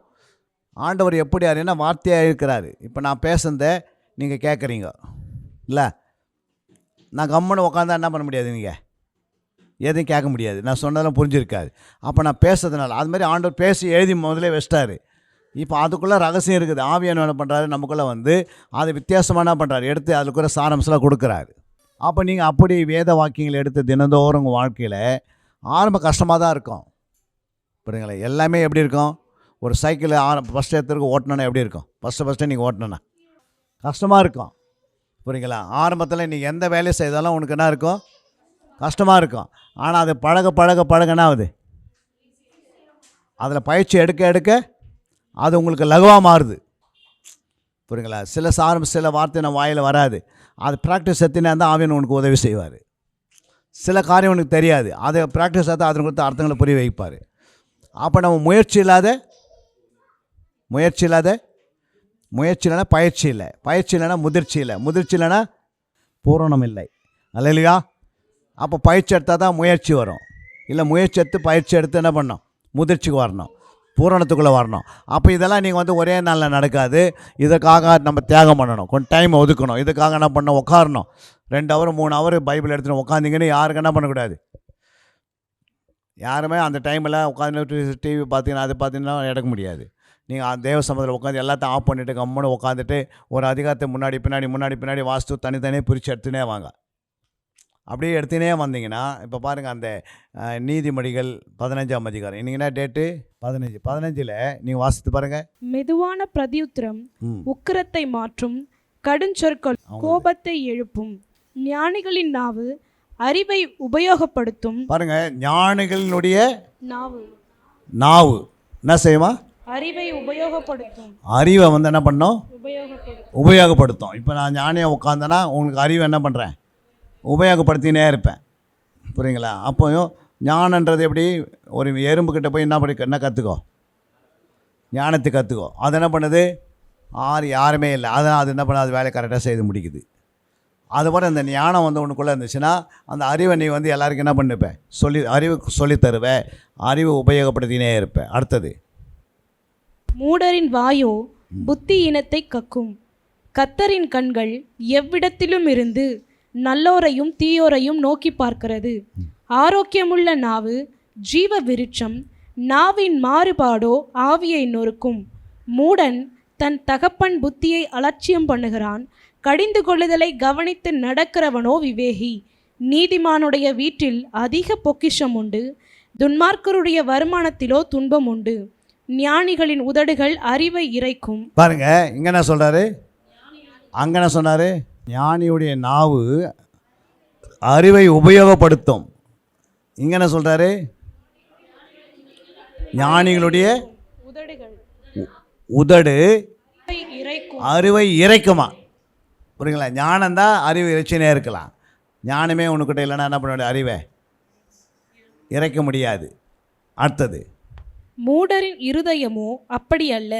துன்மார்க்கருடைய பலி கர்த்தருக்கு அருவருப்பானது, செம்மையானவர்களின் ஜெபமோ அவருக்கு பிரியம். துன்மார்க்கருடைய வழி கர்த்தருக்கு அருவருப்பானது, நீதியை பின்பற்றுகிறவனையோ அவர் நேசிக்கிறார். வழியை விட்டு விலகுகிறவனுக்கு புத்திமதி விசனமாயிருக்கும். கடிந்து கொள்ளுதலை வெறுக்கிறவன் சாவான்.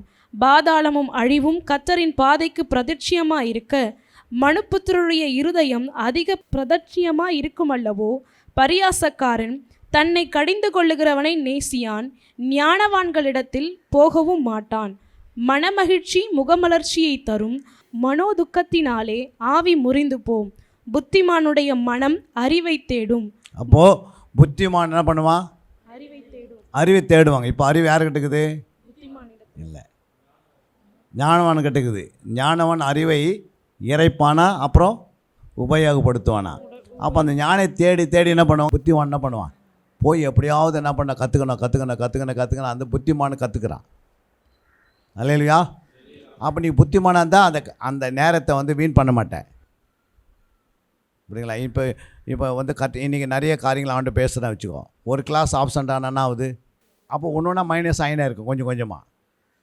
நீ அந்த புத்திமான், புரியுங்களா? புத்திமான் என்ன பண்ணுவார்? அறிவை இல்லை, புத்திமான் அறிவை தேடணும். நீ புத்திமானாக இருந்தால் அறிவை தேடுவேன். நீ ஞானமாக இருந்தால் அறிவு இறைப்பாய் நிறைய புத்திமானை சேர்த்துருவேன். அல்லேலூயா.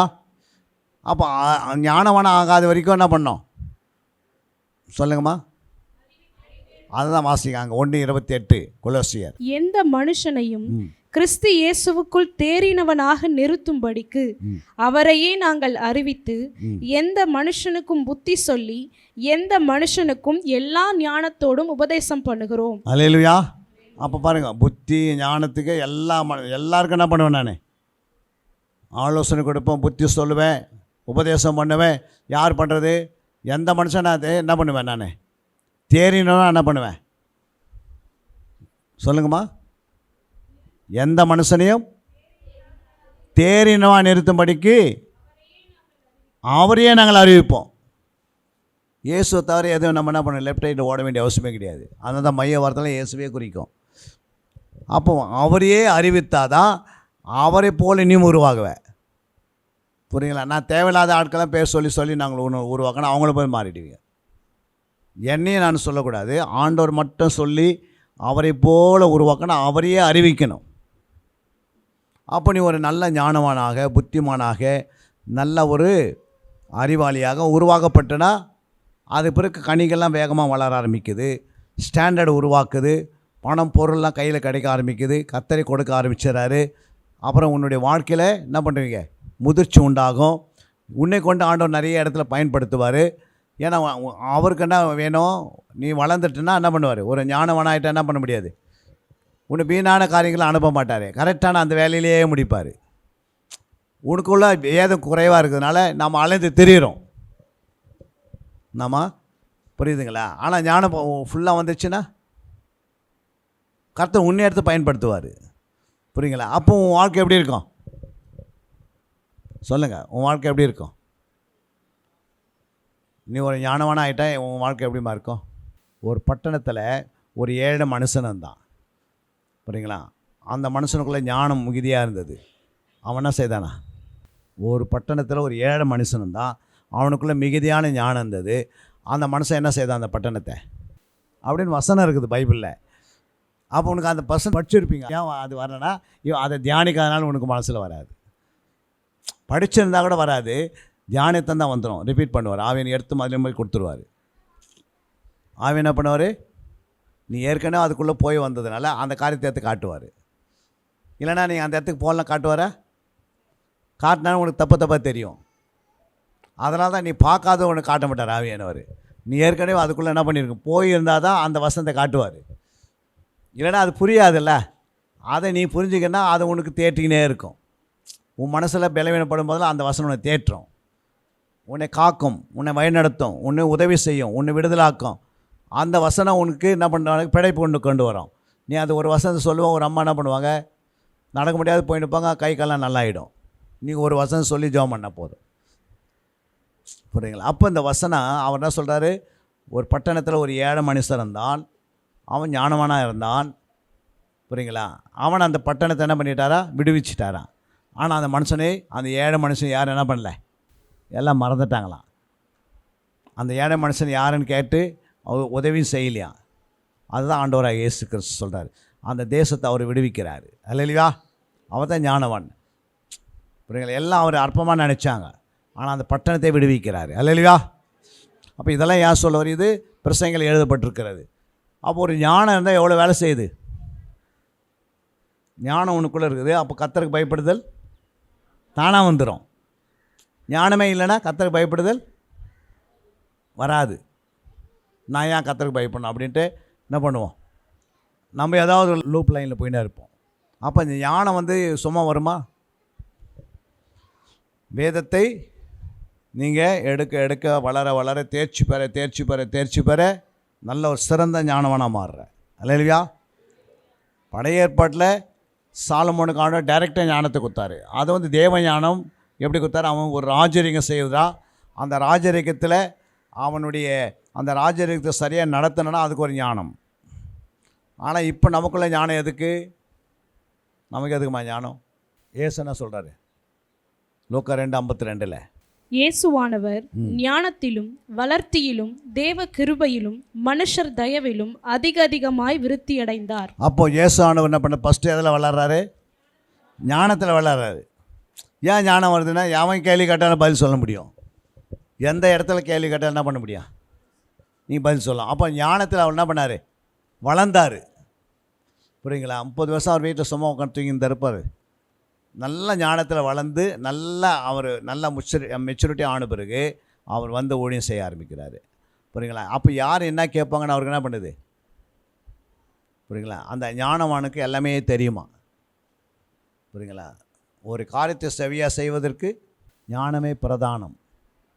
ஒரு காரியத்தை கரெக்டாக செய்து முடிக்கணும்னா அதுக்கு ஞானம் தான் பிரதானமாக மாறிடும். அதே ஞானம் இல்லைன்னா அது சொதப்பிடுவாங்க, அந்த வேலையை, அது நிலைத்திருக்காது. அப்போ ஒரு காரியத்தை நீங்கள் ஒரு சீசன் ஆகணும் அப்படின்னா அதில் நீங்கள் ஞானவானாக மாறினீங்கன்னா அது எப்படி இருக்கும், செவையாக மாறும் முடிவு. அதை அரைக்குறையானு கற்றுக்கினீங்கன்னா ஒன்றுமே தெரில, அதிகாரம் அரைச்சி தெரில, வார்த்தையை அரைச்சி தெரில, வசனம் அரைச்சி தெரில, எதுவுமே தெரிலனா எப்படி இருக்கும், சர்டிஃபிகேட் தான் கையில் இருக்கும், தவிர என்ன இருக்காது, ஞானம் இருக்காது. அப்போ ஞானம் இல்லாத வாங்கி என்ன பிரயோஜனம்?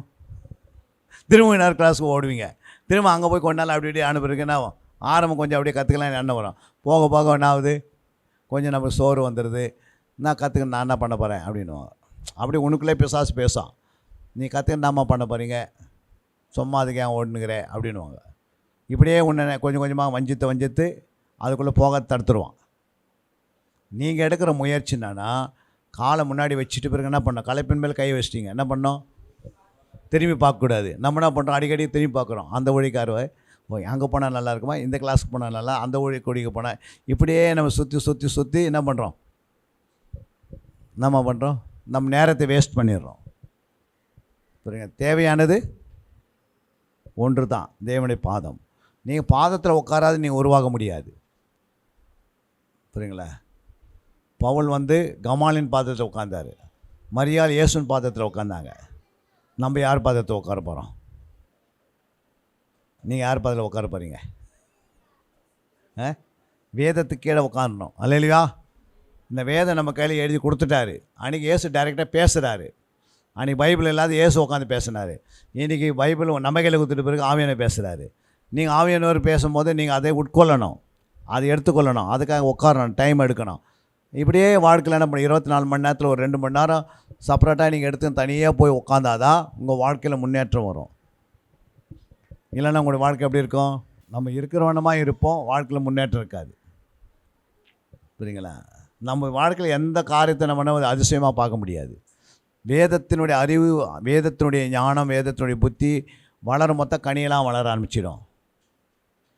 அப்படி வேதத்தில் பாருங்கள், இயேசுக்குவே ஞானம் தேவைப்பட்டது. அல்லேலூயா. அவரே ஞானத்திலையும் மனுஷனுடைய தயவிலையும் தேவ கிருபையிலும் அதிகமாக விரித்தடைகிறாரு. புரியுங்களா? கர்த்தர் அப்போ ஞானம் நமக்கு வேதம் தான் ஞானத்தை உண்டாக்கி தருது.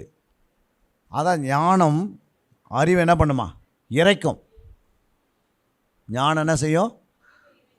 அறிவை இறைக்கும். புத்திமான் அறிவை தேடுவான். நீ புத்திமானாக இருந்தால் அறிவை என்ன பண்ணுவ? தேடுவ. புரியுங்களா? இன்னும் அறிவில் நான் வளரணும், எனக்கு அறிவு வேணும்னு வளர்ந்து அந்த அறிவை வளர்த்துக்கு நீ என்ன ஆகுது? உன்னை கொண்டு கத்த பெரிய கருத்து செய்வார். அல்லேலூயா.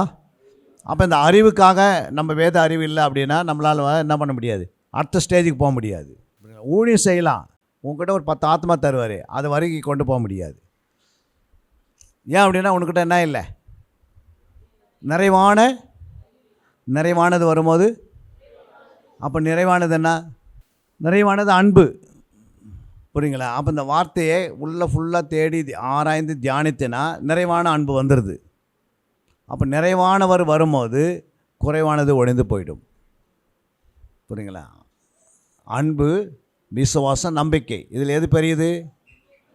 அன்பு பெரியது. அன்பு உங்களுக்குள்ளே பெரிதாக மாறிச்சுன்னா அப்புறம் அறிவு தேவையில்லை, தீர்க்கதரிசனம் வரம் தேவையில்லை, எதுவுமே தேவையில்லை. ஏன்னா அன்புக்கு அவ்வளோ வல்லமை இருக்குது. என்ன இருக்குது? அன்புக்கு வல்லமை ஜாஸ்தி. புரியுங்களா? ஒருத்தர்கிட்ட நீங்கள் அன்பு கூறுறீங்கன்னு வச்சுக்கோ, அவங்க என்ன பண்ண முடியாது? நீங்கள் ஒருத்தர்கிட்ட போய் அன்பு கூறுறீங்கன்னா அவங்க என்ன செய்ய முடியும்? உங்களுக்கு அவங்க ஒரு செய்வனை வைக்க முடியாது, அவங்க மாந்திரம் பண்ண முடியாது, அவங்களால என்ன பண்ண முடியாது? உங்களுக்கு எதிர்த்து பேச முடியாது. ஏன்னா அன்பு அவங்கள என்ன பண்ணோம்? அன்பு பெருசு இல்லை, அதில் இதெல்லாம் ஒன்றும் வேலைக்கு ஆகாது. ஆனால் அன்பை விட்டுட்டு எது செய்தாலும் என்ன ஆகுது? அவங்க எல்லாமே எதிர்ப்பாங்க. ஆனால் அன்பு பெரிதாக இருக்கிறதுனால எல்லாத்தையும் காட்டிலும் எது பெருசு? அன்பு. அந்த அன்பு நமக்குள்ளே வளர்றதுக்கு தான் வேதம். ஒரே நாள் அன்பு வந்துடுமா? மத்தேயு 5:44 என்ன சொல்கிறார் ஆண்டவர்? நான் உங்களுக்கு சொல்லுகிறேன், உங்கள் சத்துருக்களை சிநேகியுங்கள், உங்களை சபிக்கிறவர்களை ஆசீர்வதியுங்கள், உங்களை பகைக்கிறவர்களுக்கு நன்மை செய்யுங்கள், உங்களை நிந்திக்கிறவர்களுக்காகவும் உங்களை துன்பப்படுத்துகிறவர்களுக்காகவும் ஜெபம் பண்ணுங்கள். அப்போ எத்தனை நெகட்டிவான காரியம் வருது அதில்?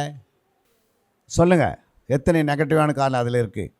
ஒன்று சாபம், அடுத்தது 2வது பகை, அப்புறம் 3 நிந்தை, அப்புறம் 3வது 4 துன்பம். புரியுங்களா? ஆனால் ஒருத்தர் நீ என்ன சொல்கிறார் ஆண்டவர்? என்ன சொன்னார்? துன்பப்படுத்துகிறவங்க, சபிக்கிறவங்க, நிந்திக்கிறவங்க, அப்புறம் துன்பப்படுத்துகிறவங்க. ஃபஸ்ட் என்னது? சபிக்கிறவர்கள். 2 பகைக்கிறவர்கள், அடுத்தது நிந்திக்கிறவர்கள், அப்புறம் இப்போ இந்த 4 பேர்கிட்ட நீங்கள் அன்பு கூர்ந்துட்டிங்கன்னா இது வேலை செய்யாது. என்னது? இந்த 4 சிஸ்டம் யாருது? பிசாசுடைய ஆயுதங்கள். இந்த ஆயுதங்களை ஒன்றும் இல்லாத ஆக்கிடுறோம். ஏன்னா இந்த நேசித்தாவே என்ன பண்ண முடியாது அவங்களால? என்னவா? நீங்கள் நேசித்திட்டீங்கன்னா யாரும் உங்களை சாப்பிட முடியாது, சாபம் வேலை செய்யாது. நேசிக்கலாம், சாபம் வேலை செய்யும். பாதாளத்தின் வாசல் மேற்கொள்ளாது. அப்போ அன்பு தான் எதுவும் மேற்கொள்ளாது. ஆனால் மேற்கொள்ள முயற்சி பண்ணோம், ஆனால் மேற்கொள்ளாது. ஏன் மேற்கொள்ளாதுன்னா அன்பு வேலை செய்கிறோம். இந்த கல்லின் மேல் என் சபையை கட்டுவேன், பாதாளத்தின் வாசல் மேற்கொள்ளாது. அப்படின்னா எது மேற்கொள்ளாது? உங்களை ஆண்டவர்கிட்டேருந்து வெளியே கொண்டு போக முடியாது. உங்களை தூரம்லாம் என்ன பண்ண விலக்கி எடுத்துன்னு போக முடியாது. புரியுங்களா? மேற்கொள்ள முயற்சி பண்ணுவான், ஆனால் அது முடியாது போயிடும். ஏன்னா உங்கள் அன்பு அங்கே வேலை செய்ய ஆரம்பிச்சது. அல்லேலூயா. அன்பினால தான் என்ன பண்ண முடியும்? சபையை கட்ட முடியும். அதனால தான் அன்புக்கு வல்லமை ஜாஸ்தி. முழு வேதமாக அன்புக்குள்ளே தான் வச்சுட்டார் ஆண்டவர். அப்போ ஆவியின் கலையில் போது அன்பு வேலை செய்யுது. புரியுங்களா? அந்த அன்பு உள்ள உருவாகிற வரைக்கும் நம்ம என்ன பண்ணுறோம்? தடுமாற்றம் நிறைய வருது. ஆனால் அன்பு பூரணமாகிடுச்சுன்னா என்ன ஆகுது? பயத்தை புறம்பே தள்ளிடுது. புரியுங்களா? ஏன் அப்படின்னா யாருக்கு பயப்படவே மாட்டீங்க. ஏன் அப்படின்னா அன்பினால் சபையை கட்டுறோம். அன்பினால் வீட்டை கட்டுறோம், அன்பினால் தேசத்தை கட்டுறோம், சமுதாயத்தை கட்டுறோம். அன்பினால் என்ன பண்ணுறோம்?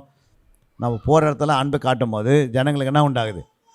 அந்த சிஸ்டர் வந்தாங்க, எங்கள் வீட்டில் காலை வச்சாங்க, புரியுங்களா, அன்னிலேருந்து என் வீடு ஆஸ்வதிக்கப்பட்டுச்சு. ஏன் சொல்கிறாங்க? அன்பினால். புரியுங்களா? அன்பு தான் என்ன பண்ணும் எல்லாரையும். சொல்லுங்கள். இந்த சாபம், இந்த நிந்தை, இந்த அவமானங்களோ, இந்த விதமான அப்புறம் துன்பங்களோ என்ன பண்ணாது? வேலை செய்யாது பண்ணிடுறார் ஆண்டவர். அதனால தான் ஆண்டவர் என்ன பண்ணிட்டாரு? கடைசி வசனம் சொல்லுது அதில், ஆகையால் பரலோகத்தில் இருக்கிற உங்கள் பிதா பூரண சர்க்குணராய் இருக்கிறது போல நீங்களும் பூரண சர்க்குணராய் இருக்க கடவீர்கள். பாருங்க. அப்போ என்ன பண்ண, இதெல்லாம் என்ன செய்தால் நம்ம என்ன மாறிடுறோம்? அவர் எப்படி இருக்கிறார் அதே மாதிரி நீங்கள் மாறிடுறீங்க. நீங்களும் பூரண சர்க்குணம் போல் இருக்கிறீங்க. புரியுங்களா? அவர்கிட்ட எவ்வளோ வெயிட்டுக்கு தான் அதில் வெயிட்டு உங்கள்கிட்ட கொடுத்துட்றாரு. அப்போ உலகத்தையே உங்கள் கையில் கொடுப்பார். கொடுக்க மாட்டாரா? அண்ணா தெரேசாக்குள்ளே என்ன இருந்தது? அன்பு இருந்தது. என்ன பண்ணிட்டாங்க? குஷ்டரோகி மேலே கை வைக்கிறதுக்கு அவங்களுக்கு என்ன இல்லை? கூச்சம் இல்லை. புரியும். அதுக்கு என்ன காரணம்? அன்பு. அப்போ அன்பினாலே என்ன பண்ணிடுறாங்க? குஷ்டரோகி கையை பிடிக்கிறாங்க. புரியுங்களா? அன்பில்னா என்ன பண்ண முடியாது? கிட்டே போக முடியாது. அப்போ அன்பினால தான் சபையை கட்ட முடியும். நீ உங்கள்கிட்ட அன்பு இருந்துச்சு வச்சுக்கோ, இந்த ஊரில் இருக்கிற எல்லா குடும்பத்தையும் நீங்கள் தட்டி எடுத்துன்னு வந்துடலாம். ஆனால் அன்பில்னா என்ன பண்ண முடியாது? அன்புக்கிட எந்த விக்கிரம் வேலை செய்யாது, எந்த மாயம் வேலை செய்யாது, எந்த பிசாசு வேலை செய்ய முடியாது. அன்பு இருக்கிறத எல்லாம் ஜெயந்தான். என்னது? அன்பு இருந்தால் எல்லாரையும் ஈர்த்துன்னு வந்துடலாம். நம்ம யாருக்கு நமக்கு என்ன இருக்காது? போகாமல் வராது. யார் மேலே நமக்கு என்ன பண்ண மாட்டோம்? அவங்க எந்த கடவுளாம் வழங்கிட்டோம். ஆனால் அன்பு மட்டும் நீ செலுத்துன்னு வச்சுக்கோ, அவங்க ரட்சிப்பில் நடத்திடலாம். அல்ல இல்லையா? ஆண்டவர் அப்படி தான் பாவிகளை நேசிக்க வந்தாரா இல்லை நீதிமானை நேசிக்க வந்தாரா? பாவிக்கிட்ட போய் உட்கார்றாரு. எல்லாம் என்ன சொன்னாங்க? அவர் போய் பாவிக்கிட்ட உட்கார்றாரு. அது நியாயப்பிரமாணம், உட்காரக்கூடாது பாவிக்கிட்ட. ஆனால் அன்பு என்ன பண்ணோம்? பாவிக்கிட்ட உட்காரோம். ஆனால் நியாயப்பிரமாணம் பாவிக்கிட்ட உட்காராது. போயிட்டு குடிக்காரனை போய் பாத்தில் உட்காந்து என்ன பண்ண முடியாது? இயேசு பற்றி சொல்ல முடியுமா? சொல்ல முடியாது. ஆனால் அன்பு இருந்தால் நீ அவன் உன்னை நேசிப்பான். நீ சொல்லும் போது அவனுக்குள்ளே அந்த உணர்வு வர வச்சுட்டு வரான். ஏன்னா அன்பு என்ன பண்ணோம்? நேசத்தான் பண்ணணும் தவிர அது என்ன பண்ணாது? இப்படி இப்படின்லாம் சொல்லாது. அன்பு என்ன பண்ணோம்? கிரியை செலுத்தினே இருக்கும். அப்போ அந்த அன்பு வருவதுக்கு தான் என்ன பண்ணுறாரு? சத்துருக்களை அன்பு என்ன பண்ணோம்? சிநேகிக்கும், நேசிக்கும். அப்போது எப்படி அன்பு? சத்துருன்னா யார்? உன் வீட்டார். புரியுங்களா? அப்போ வீட்டாரே நம்மளால் நேசிக்க முடியலன்னா அப்போ ஊர்களுக்கெல்லாம் எப்படி நேசிப்போம்? நம்ம வீட்டில் இருக்கிறவங்களே நம்ம நேசிக்க முடியலன்னா எப்படி ஊர்களுக்கெல்லாம் நேசிக்க முடியுமா? அப்போ நம்ம வீட்டில் இருக்கிறவங்களே நேசித்தா ஊரில் இருக்கிறவங்களாம் நேசித்தலாம். நீங்கள் வீட்டில் யாராவது வெறுத்துட்டிங்கன்னா அவன் ஊரில் எல்லாரையும் வெறுக்கிற அந்த எண்ணம் வந்துடும். ஆகைப்பெண் அழகு தான் என்ன பண்ணோம்? அப்போனா அது நீங்கள் என்ன இருக்குதோ ப்ராக்டிக்கல் அதுதான் வெளியே வரும். புரியுங்களா? இல்லைங்க இங்கே நான் வந்து பரிசுத்தமாக இருக்கிறேன், வெளியே போனால் பரிசுத்தமாக இருக்க முடியுமா? இந்த ஏரியாவுக்கு வந்தால் பரிசுத்தமாக இருக்கலாம், ஆனால் வெளியே போனால் என்ன மாறிடும்? திரும்ப அதே சுபாவம் வந்துடும். அதனால தான் அன்பு சும்மா வராது. அன்பு எப்படி உருவாகுது? 1 தீமோத்தேயு 1:5 வாசித்தோம். கற்பனையின் பொருள் என்னவெனில், சுத்தமான இருதயத்திலும் நல் மனசாட்சியிலும் மாயமற்ற விசுவாசத்திலும் பிறக்கும் அன்பே. அப்போது சுத்தமான இருதயம் இருக்கணும், நல்ல மனசாட்சி இருக்கணும், மாயமற்ற விசுவாசம் இருக்கணும். இது 3 நீங்கள் உள்ளே கொண்டு வந்து இப்போ 3 கரெக்ட் பண்ணிங்கன்னா அன்பு உள்ளே பிறக்க ஆரம்பிச்சிடுது. உனக்குள்ளே மாயமுள்ள ஒரு விசுவாசமோ இல்லை சுத்தம் இல்லாத ஒரு இருதயமோ இல்லை துர்மான சாட்சியம் தான் அன்பு என்ன பண்ணாது? நம்ம அன்பு உருவாகாது. அப்போ கடைசி வரைக்கும் எப்படி இருக்கும் வாழ்க்கை? அன்பாக இருக்கிற மாதிரி தெரியும், ஆனால் அன்பாக இருக்க மாட்டோம். புரியுங்களா? ட்ராக்ஸ் கொடுக்கறதுக்கு அன்பு இருக்கும், ஆனால் ஒருத்தர் வந்து அடிக்கும் போது என்ன பண்ண மாட்டோம்? சொல்லுங்கள், எதிர்ப்போம். ஏசு என்ன பண்ணார்? நீ போகிறதான் நான் வருவேன்ட்டார். அந்த தைரியம் உனக்கு வரணும்னா அந்த அந்த அவருடைய அன்பு உனக்கிட்ட இருந்துச்சுன்னா அவர் உன் கூட இருக்கிறான்னு அர்த்தம். அவர் சுபாவம் இல்லாத நீ போய் டேக்ஸ் கொடுத்தானா ஆகும்? கிறிஸ்துவின் சுபாவம் உனக்குள்ள அன்பு இல்லாத போய் டேக்ஸ் கொடுத்தானா ஆகும்? கிரியை செய்யாது. அப்போ அன்பு தான் என்ன பண்ணுது? கிரியை செய்யும். அப்போ உனக்குள்ளே அன்பு இருந்தால் அவங்கள நேசித்துருவீங்க. அல்லேலூயா. இப்படி தான் ஆண்டவர் வந்து வேதத்தை எழுதி வச்சுக்கிறார் தவிர நம்ம பிசாசு போன்னு போக தேவையில்ல. அன்பு தான் தானாக போயிடும். அது ஒன்றுமே பண்ண முடியாது. அவங்கள என்ன பண்ண முடியாது? 100 பேர் சூரியன் வச்சா கூட அவங்கள அழிக்க நான் நினச்சா கூட என்ன பண்ண முடியாது? ஒரு ஆவி கூட வேலை செய்யாது. ஏன் அப்படின்னா அவங்களுக்குள்ள அன்பு இருக்குது பாருங்கள். அது இயேசு, அவர் உள்ளே இருக்கிறாரு. அன்பின் ஆவி என்ன பண்ணுது? இயேசு உள்ளே இருக்கிறாரு. அதனால் பிசாசெல்லாம் ஒன்றுமே பண்ண முடியாது. புரியுங்களா? நம்ம உள்ளத்தில் ஒன்று வச்சுன்னு வெளியே ஒன்று பேசினா தான் பிசாசு உள்ளே வருவான். அப்போ தான் நம்ம பயம், திகில், பலவீனம், சோர்வு, வியாதி எல்லாம் பிடிச்சிக்குது. புரியுங்களா? நீங்கள் அன்புக்கு மட்டும் பைபிள் என்ன சொல்லுது, அன்பை மட்டும் நீங்கள் பின்பற்றி பாருங்கள். அன்பில் மட்டும் நம்ம உருவாக்கி பாருங்கள், தானாக வேலை செய்ய ஆரம்பிச்சிடும். அல்லையா? சத்ருலாம் தானாக என்ன பண்ணுவான், சொல்லத்துக்கு முன்னாடி நான் போயிடணுவான். நான் அந்த அம்மா கிட்டே இருக்க மாட்டேன். அந்த அம்மா யார், அவங்க வந்து பேசினாவே எனக்கு எரியுதுன்னுவாங்க. எல்லா மரங்களையும் வேலை செய்யுது, எல்லா தாளந்து வேலை செய்ய ஆரம்பிச்சிடும். அன்புக்கு மேலே எதுவுமே கிடையாது. அன்பு தான் ஃபஸ்ட்டு. புரியுங்களா? அதனால தான் என்ன பண்ணார், அன்பினால் தான் என்ன பண்ணுறார், சிலுவைக்கு வராரு. புரியுங்களா? அன்பு என்ன பண்ணுறது, மன்னிக்குது. அன்பு என்ன செய்யுது, யாரெல்லாம் அடித்தாலும் அவன்லாம் பண்ணிடுது, மன்னிக்குது. அப்போ ஏன் அன்பு அந்த வேலையை செய்யுது? அன்புக்குன்னா இல்லை, பொறாமை, பகை, அப்புறம் அன்பு சகலத்தை தாங்கும், சகிக்கும், எல்லா வேலையும் செய்யும். அன்பு எரிச்சல் அடையாது, அப்புறம் சினம் அடையாது, தற்புடைய நாடாது. அன்பு ஒன்றில் மட்டும்தான் சந்தோஷப்படும். எதில்? சத்தியத்தில் மட்டும்தான் அன்பு சந்தோஷப்படும். உங்கள்கிட்ட சத்தியம் இருந்துச்சுன்னா ஆண்டவர் சந்தோஷப்பட்டுனே இருப்பார். உங்கள்கிட்ட சத்தியம் இல்லைன்னா அன்பு என்ன பண்ணாது, சந்தோஷப்படாது. அல்லையா? அப்போ சத்தியம் உனக்குள்ளே உருவாக்கணும்னா என்ன பண்ணணும், வசனத்தை விதைத்து சத்தியத்தை உருவாக்கணும். வெறும் வசனத்தை மட்டும் கேட்டு போயிட்டு கூடாது. வசனம் என்ன மாறணும், கனியாக மாறணும். கனி தான் அன்பாக மாறுது. யோசித்து பாருங்கள். இதெல்லாம் நிறைய வசனங்களை எடுத்து உங்களுக்குள்ள சொல்லினே இருக்கலாம், பல மணி நேரம் சொல்லலாம். ஆனால் நீங்கள் எடுக்க வேண்டியது, நீங்கள் அதிகார ஆராய்ச்சி இதெல்லாம் வந்து என்ன பண்ணணும், தெரியுதோ இல்லையோ ஒரு நோட்டை போட்டு நீங்கள் எழுதணும். தனியாக ஒரு பேப்பரை வச்சு எழுதணும். எழுதி அப்படியே எழுதும் போது பழக்கத்துக்கு மேலே பழகம் வரும்போது என்ன ஆகும், தானாகவே கண்ணை திறந்துடுவார். வேதத்துள்ள அதிசயங்களை பார்க்க என் கண்களை திறந்து, அப்போ ஆண்ட கண்ணை திறந்து காட்டுவார். என் மகன் வந்து இவ்வளோ நேரம் இவ்வளோ கஷ்டப்பட்டு ஒரு டெய்லி 2 மணி நேரம் உட்காடுறாங்க. அப்போ நான் ஆவியான சொல்லுவார், நீ பயப்படாத, நான் உனக்கு கற்றுத்தரணுவார். புரியுங்களா? நம்ம உட்காராதே கற்றுது எப்படி தருவார்? ஒரு காரியத்தை நம்ம பயிற்சி எடுக்க முயற்சி இல்லைன்னா ஆண்டவர் வந்து வேலை செய்வாரா? சொல்லுங்கள், செய்வாரா? உன்னிடத்துலேருந்து ஏதாவது எனக்கு கொடு, அப்போ நான் என்ன பண்ணுறேன், உன்னை ஆசீர்வதிக்கின்றார். அப்போ எதாவது ஒன்று கொடுன்றாரு. அப்போ ஆண்டவர்கிட்ட நீ உட்காராமல் எதுவும் நடக்காது. எத்தனை பேருக்கு புரியுது இன்றைக்கி? ஒரு கரங்களை தட்டி தேவநாமத்தை மாடு. அன்பிற்குரியவர்களே, சத்திய வேத ஆராய்ச்சி வித்தியாசாலை தரிசன ஊழியம் 1. வடமாநிலத்தில் 300 திருச்சபைகளை உருவாக்குதல். 2. மாதம் ஒருமுறை எழுப்புதல் உருவாக்கும் எழுப்புதல் கூட்டம். 3. ஊழியர்கள், சபை தலைவர்கள், சுவிசேஷர்களுக்கென கருத்தரங்கு, அதாவது சத்திய வேத ஆராய்ச்சி நேரம். 4. டிவி ஊழியம். 5. பத்திரிகை ஊழியம். 6. சிடி டிவிடி ஊழியம். 7. பவர் கேம்ப் அக்னி அபிஷேக முகாம். 8. உபதேச ஆராய்ச்சி கருத்தரங்கு ஊழியம். 9. நலிந்த குழந்தைகள் இல்லம். 10. 24 மணி நேர ஜெப மையம். 11. சத்திய தேவ ஆராய்ச்சி கல்லூரி. 12. சிறுவர்கள் உருவாக்கும் ஊழியம். 13. மருத்துவ முகாம். 14. ஜெயில் ஊழியம். 15. கைப்பிரதி ஊழியம். 16. கிராம ஊழியம். 17. மிஷனரியை உருவாக்கும் ஊழியம். 18. நன்றி துதி ஆராதனை கூட்டங்கள். 19. சமூக நலப்பணிகள் ஊழியம். 20. இன்டர்நெட் மூலமாக ஆன்லைன் படிப்புகள். இது விரைவில் வரவிருக்கின்றது. 21. தேவனுடைய வருகைக்கு ஆயத்தப்படுத்துதல். இதனுடைய நோக்கங்கள்: 1 கோடி சீடர்கள் உருவாகுதல், 1 கோடி ஜாமக்காரர்கள் உருவாகுதல், 1 கோடி யுத்த வீரர்கள் உருவாகுதல், 1 கோடி ஊழியர்கள் உருவாகுதல். தரிசனத்தை அவன் கண்டபோது அவர்களுக்கு சுவிசேஷத்தை அறிவிக்கும்படி கர்த்தர் எங்களை அழைத்தார். புறப்பட்டு போக பிரயத்தனம் பண்ணி. அப்போஸ்தலர் நடபடிகள் 16:10.